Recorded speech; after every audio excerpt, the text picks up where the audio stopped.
Hi everyone, in this video I'm going to show you how you can report an account on Instagram.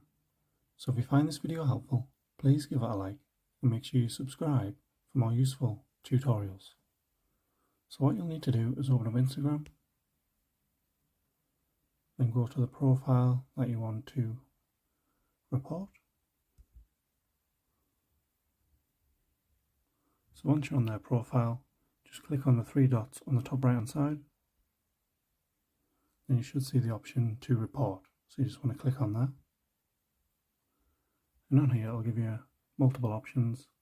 So you can report a specific post, recent messages that they sent you, or something about this account. So you can obviously just select one of those. And again it'll give you a few more options. So they are pretending to be someone else. They may be under the age of 13 or something else. So obviously you can select whatever you want on there. And again it'll give you more options once you've gone through here. Then again select the appropriate issue. Then it'll give you additional options on here once it's been reported. So you can block the account, restrict the account, and unfollow the account as well. So that's how you can report an account on Instagram. Thanks for watching.